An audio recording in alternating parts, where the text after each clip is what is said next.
Hi folks, you're with Tacitus today. Tacitus today at your pushback channel, and thank you for joining this audio radio live stream, no pictures live stream. Listen to this essay as you're going along in your car or your truck or on public transport. In this essay, I'd like to talk about what I perceive at least as internationally coordinated lawfare in the area of LGBTQ issues, homophobia. So remember the big social division that the globalists are inflicting on us is race, gender, and sexuality. Race and gender, they've been very active in the globalists in creating social division and using it to undermine the West, and the LGBTQ thing. They've also been very big at pushing that as, but now they want to change it. We'll go one step further and actually engage in lawfare. Now, again, this is the multi-tier justice system.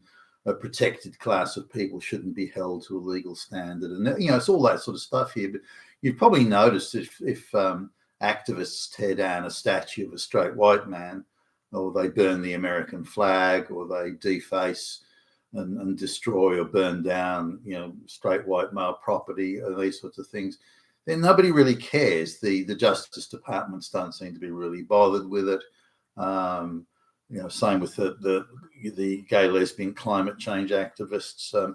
They're lucky to get get arrested at all, and if they do, after repeated refusals to accept lawful directions from the police, they maybe will cop a $50 fine, but no record is kept of that misdemeanor. But so we're looking at anything you do anti-white, against white people is pretty much accepted, if not encouraged, by the Justice Departments and the establishments. They don't care about pursuing legal cases against that. But let's have a look at a situation. But if you look, say, at if somebody does a donut or whatever on a gay pride crosswalk, pedestrian crosswalk, then all the resources of the police and the Justice Department and the prosecutors are directed to go after these people for a hate crime of leaving tire marks on the street. But again, so if you burn the LGBTQ flag, you've committed a hate crime. But if you burn the American flag, then that's just free speech. Again, if you tear down the straight white statue, public property owned by the city, then nothing will happen to you. You may even be congratulated in the media. But if you leave tire marks on a gay, lesbian, crosswalk, then you've committed a hate crime. So a very, very pronounced two-tier justice system here. Now, the argument that the activists put forward is that the LGBTQ community is protected, but that protection isn't defined. There's no clear definition of it. The protection really means that if they commit a crime, then they shouldn't be held accountable for it. If you commit a crime against them, there's a very, very low bar threshold. So even the tiniest misdemeanor can be considered as a crime or a felony. That's all that protected class appears to mean in reality. So, but what I've noticed, and do your own research on this, that at the same time, and in what appears to be a totally coordinated campaign, given that it happens at the same time, the reporting is done very much the same language, same structure of story, same sort of emotional language is used. Evil straight white males, particularly males, are out there, and they're all Hitler and Nazi. Swastikas, 1 million swastikas were found, and this type of stuff. So, but there was recently a case in Australia which got me sort of onto this. Was here's a case where this is my understanding of the details. Anyway, I wasn't sitting in the court when it all happened, but in probably one of the roughest areas of Sydney, so one of the roughest areas of Australia's biggest city, a man is walking down a side street next to a major parking lot, and there's a guy comes behind in a car. he honks the horn to get the guy to move out the way. Either the guy doesn't move, refuses to move, or gives him the finger. I'm not really sure what happened here. Now, there's, as I understand it, repeated honks at the horn to get the pedestrian to move out the way, and he doesn't. So on either I think at the point where, as I understand it, the guy may have given the driver the finger. The driver, who comes from a diaspora, by the way, an recently imported diaspora into Australia, that these people are very quick to take offence, and so the guy gets out of his car and there's an altercation. There's a bit of pushing and shoving, and people calling each other names, that sort of thing, and the guy who wouldn't get out of the way has got a minor bruise on his face. No big deal. I mean, this is, given the area of Sydney and the sort of build up to it, this is a non-event of the first order. However, it turns out that the guy, the pedestrian, is gay, the gay guy, and it is alleged. Now, I've seen the footage. There was nothing in the way he dressed, or his hair. There was nothing that was obvious he was gay. You wouldn't have picked it, or I wouldn't anyway, unless he sort of spoke in. He was interviewed, and he didn't talk in an obviously gay manner. So I don't think there's anything that would identify him as gay.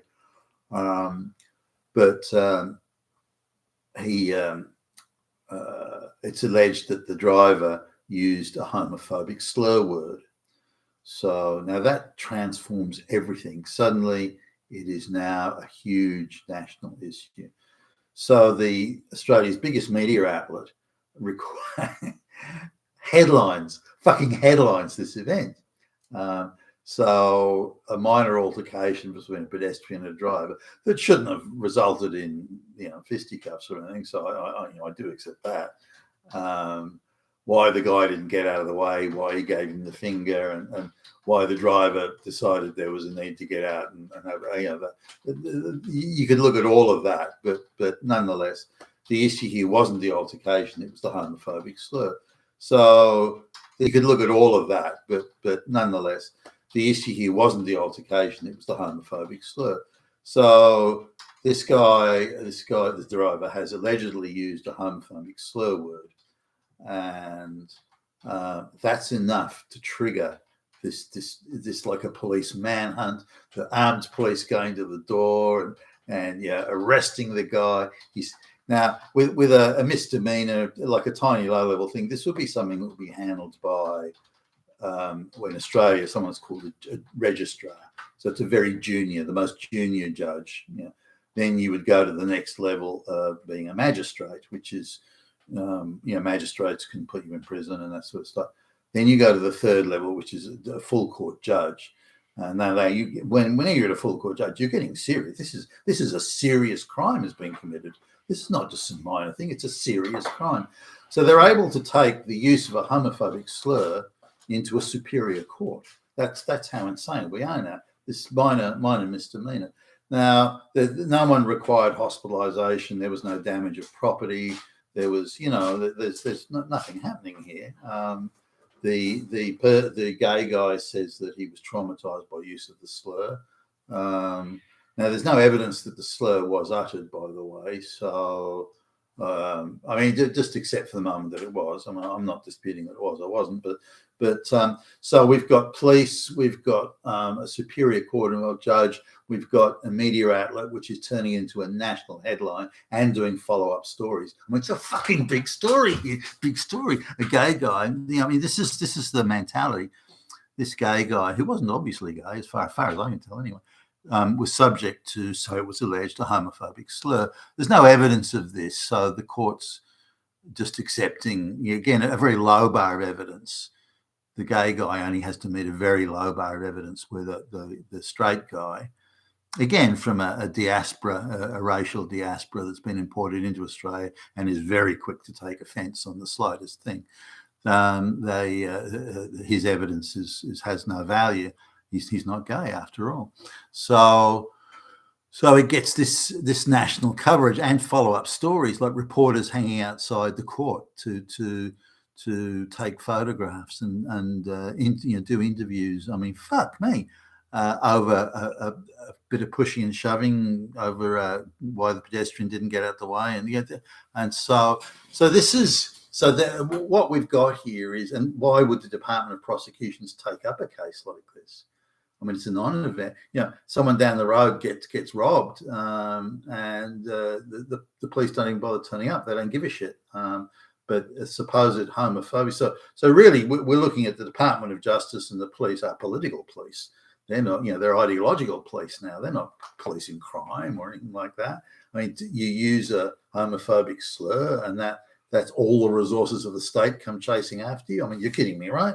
But no, that's where we are now. And we're seeing it again in the US, where if you leave tire marks on a LGBTQ pedestrian crosswalk, then that's a hate crime. It's a felony. It's a fucking felony committed by fucking Nazis. Now, the attitude that these activists have is that this is just the. I mean, we got one person here, but really there's 1 million, 100 million, 1 billion Hitlers. Hitlers all carry swastikas, and they're everywhere. We gotta get them, and we have to use the resources of the state to go after them. So this is the thing. It's a bit, it's not a bit like it is like.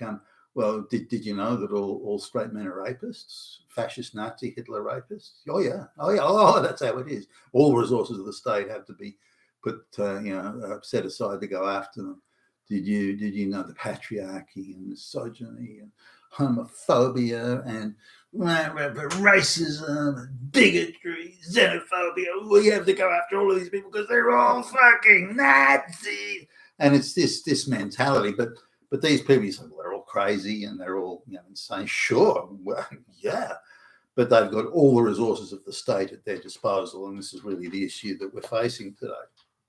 And I've noticed these coordinated campaigns in the past. For example, quite a well-known sports star was dragged into court for supposedly assaulting a woman, and violence against women and sports stars.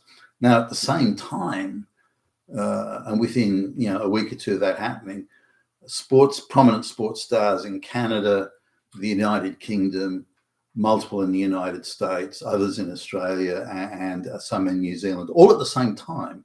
So you can't tell me that's not a coordinated campaign. The same thing, that the sports star, the violence against women, what appears to be a set-up incident. I mean, it may not be, but it appears to be. But it perfectly aligned, the media messaging, the coordinated propaganda. So I think we're looking at a coordinated propaganda campaign to turn sort of just things like tire marks on the road, or the use of a homophobic slur and a pushing and shoving argument about traffic, and that's now turned into a homophobic felony, and put in homophobia. I mean, just on the sports star with he got prison time for this, by the way. Well-known sports star, and he's going out with his bunch of hangers-on, they're night clubbing and that sort of thing. And one of these groupies, a young woman, she'd be like in her early 20s or something, she's following him and wants him. She wants him to ask her out on a date, and he won't and doesn't, and so they stop. The sports star stops somewhere to, I don't know, like he's getting a Subway or something, and some sort of food, I think it was. And she follows him. She stalks him, follows him from around as his entourage goes around from place to place. She follows him and then comes up to him, demands that he apologized to her for not asking her out on a date, and he tells her to get lost, and she starts verbaling him and telling, using names, telling him off. Then I think it was he like started getting, like, he had a sandwich or something, and he was throwing bits of the sandwich at her, and she slapped his face, and then he hit her. And so this is how the case ended up. She said, well, no, I didn't really slap him. I was just trying to stop him from throwing bits of the sandwich at me. And now it's not why didn't you walk away? Why did you stalk this guy? Why did you follow him? Why were you getting in his face when he told you to go? No, none of that. Instead, he was charged with assault because he hit her. The argument in the assault was because he's an athlete or like that. Then he should have known that he should have shown restraint and he was using his position.